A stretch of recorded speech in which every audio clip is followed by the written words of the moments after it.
Night Kaiju.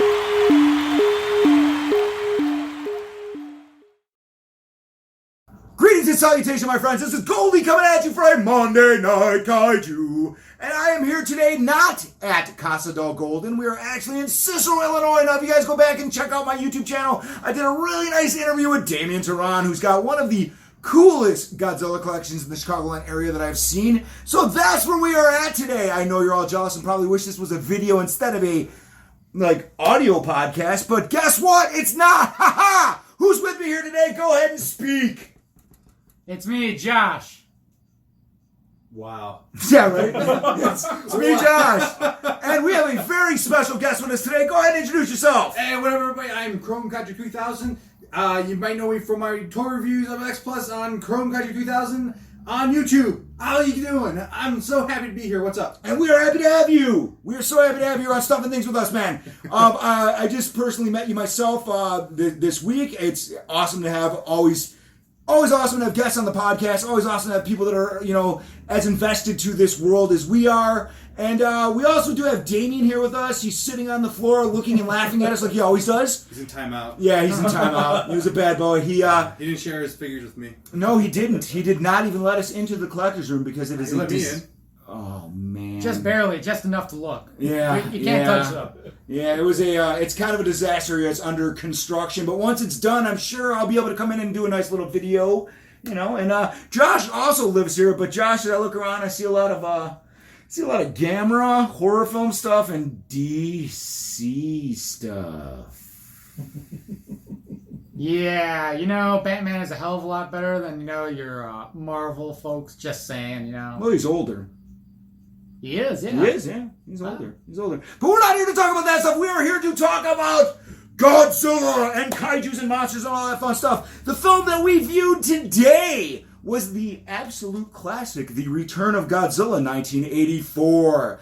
But what we're going to do is, me and Beto here, we grew up, and Josh as well, we grew up with the American version. I mean, didn't we? Yeah, absolutely. Yep. The first time I ever saw it was on Svengoolie. Ooh. Back in 97. I don't even remember him ever playing 85 on there. I must have missed that Saturday. Wow. He did it twice, actually. That's awesome. I must have missed both those Saturdays. But that was probably around the times 97. Yeah, I was in a band and drunk a lot, so I probably missed those. But whatever.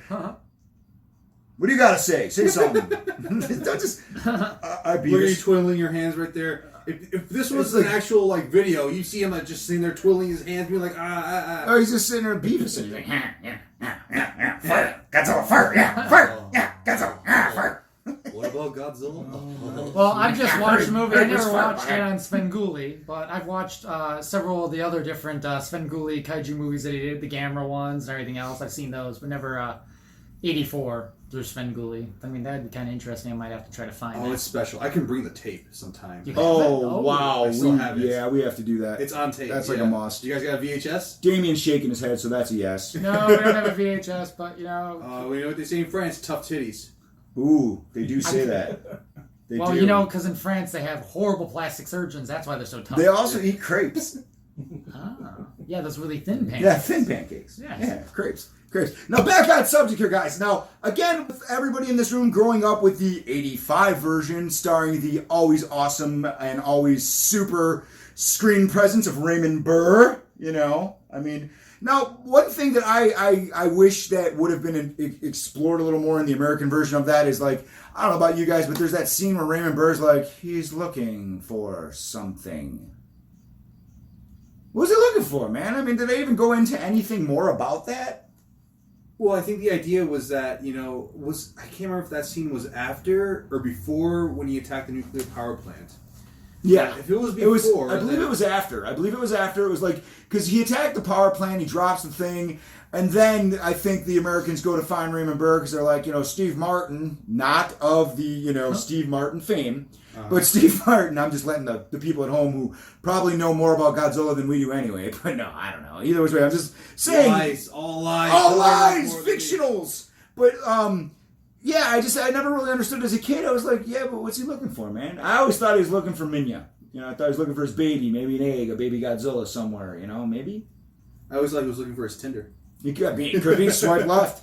Oh, Gabra, swipe right, swipe right, swipe right. I don't know how that works. How does it work? I don't know. I haven't been into that game in God knows how long. Yeah, I joined this one called Grinder because I thought it was about Subway sandwiches, but it wasn't. Yeah, I heard, but they don't have that great they do have sandwiches, but I don't know if you'd like that kind of There's too many double stuff. Too many 6 inches, not enough footlongs. Anyway, so the Japanese version of Godzilla 1984 or the Return of Godzilla is definitely a completely different paced film. It is definitely assembled differently, if you would.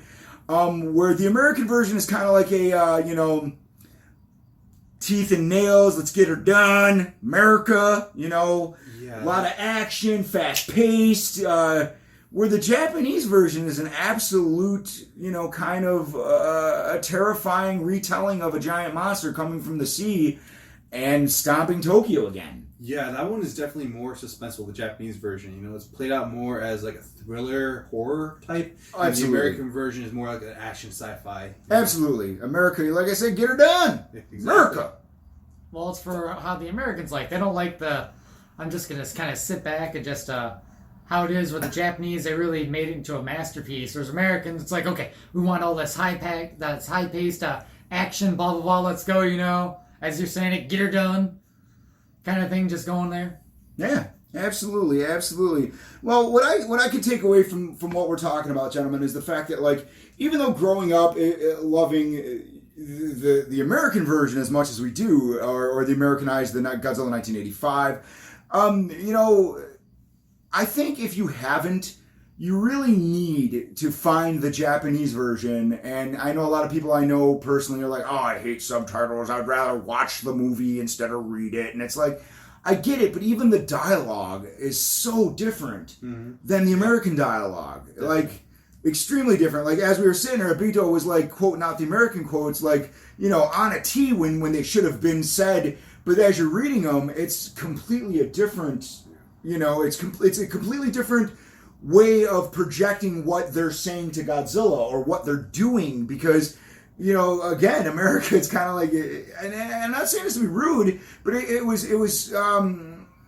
paced down or dumbed down a little bit for an American audience to take in, these people reacting to a giant monster, whereas in like the Japanese version is just, it really, like you said, it feels like suspenseful. It's a thriller. It's like, wow, yeah, man, that's terrible. What happens if this monster comes and destroys the land we love? Whereas America's like, let's blow it up. Especially in a time when the Japanese were caught between Russia and America. Oh, yeah. And the Cold War and everything. And Godzilla was basically a representation of, all that what if, Yeah, absolutely, absolutely. So, I think taking away from this, I'm going to personally say that, I'm a bigger fan of the American cut, but that was me growing up to it. My dad taking me to the theater, me crying my eyes out at the end when Godzilla died. Yes. Right? You know it. We got to high five that one. There we go. High five it. Oh, not as good, Josh. Let's try again. Better. Okay, cool. But that's just me, Josh. It is a good one. The Americans, though, if at the end making that more screech pain of crying for Godzilla when he dies, it's where the Japanese, didn't make us want to cry at that point, because you just see the scene of, and you can just kind of feel it by looking at it. But the Americans are just like, we're just going to really stick it right to you, and you can actually hear them suffer. Yeah. Bunch of jerks. There is a bit of a reason for that. Because Americans are jerks. No, like, typically, and this is from my experiences being in Japan and everything, when you're in a theater, you aren't really allowed to, like, make noises or laugh when something's funny or cry when something's super sad. You're just kind of supposed to sit there and take it in. Just soak it in. So that's part of, like, I saw Godzilla 2014 when it first came out in, like, when it was released in Japan. I saw it, like, the day it was released. I went. And, I was sitting there, and I was, like, cheering, yeah! But then I looked around, like, everyone was, like, looking at me like I'm doing something wrong. They would have hated me then. Yeah. Get this Gaijin out of here, man. This guy talks too much. He's clapping. His phone's going off. He's screaming at the screen. I don't know. Get this guy out of here. We don't like him. But, man, like I said, growing up with the American version, I think that's personally, for me, my favorite version. Josh? I kind of like them both, just for the different aspects and how they are. They're they're both cut differently, you know. One's a little slower one, you know, just kind of go and watch it, you know, and then there's a fast pace. Just really depends on how I feel, which just really depends on which one I'll watch. Gotcha. You know, coming off of just seeing it, I think that if you're someone who is trying to get into Godzilla and you watch them in order, 84 is a nice change of pace from the show era, at least the end, because the end is like crack, Godzilla on crack. Yeah. And then the 84 version of Return of Godzilla is slow and it really brings you back into the story and horror of Godzilla. You know, more of that tragedy. I agree with you 100% on that. All right, man. So, you know, that pretty much wraps up what we're going to talk about here about Godzilla 85. Josh, what's new on the Kaiju database this week for our viewers at home? Okay, so just a few things real quick. What I have on my Kaiju database, I have the digital copy of Godzilla, the 2019 and everything. That's on there. Also, for people out there that might be liking Ultraman, Ultraman Taiga. Sure! They have out there. You can easily watch it on YouTube, but if you can't find it because they are taking them down, I actually got now the first 6 episodes because I think they're going to be coming out with episode 7 shortly, and the 6 episodes I do have up do have English subtitles, so unless you know Japanese, you know, you're going to have to actually read this. But for what I hear, the series is actually good. You were saying, John, that it was really good? I'm only 2 episodes in, but both the first episode I absolutely loved. You could check it back on one of the earlier Monday Night Kaiju podcasts where we talk about it. But episode 2 is pretty fantastic too. I'm going to take in a few more episodes, and I think we could sit down and revisit this. I kind of want to binge a few more episodes and let you catch up on some episodes too. Yeah. And if you wish to come back and join us for another Monday Night Kaiju, we'd love to have you. And, absolutely. You know, you could maybe watch the Ultraman Taiga, and we could do an episode based on that. But either which way. So what, is that all we got pumping out this week on the Kaiju database? I also just put the Mothra riff tracks cut on there just in case, because I like to have the classic English dubs and the Japanese dub, but then also just the random crazy ones, so like Svengoolie, riff tracks, all the other things on there I try to put in my database just to change it up a little bit. I'm thinking soon going to be getting the Gamera 2 Redneck dub. Nice. I want to get that on there because that's one that I don't have. Oh, so. yeah. The legendary one. Yeah. Yeah, that's pretty hilarious, man. Shout out to our boy Billy DeBose, who is not able to make it tonight. He is also a member of the Monday Night Kaiju. We love that guy, Billy. Hopefully he'll be at the next one, and if he can't be at the next one after that. Beto, what do you got coming up soon? All right, so check me out on YouTube. I'm Chrome Country 3000. I just released, at the time of this recording, I just released a new video, X Plus Anguirus. Check that out. It's utterly fantastic in my opinion. I love it. I'm really happy with how it turned out. If you're checking this podcast out like later, please check out whatever video I have out by that time.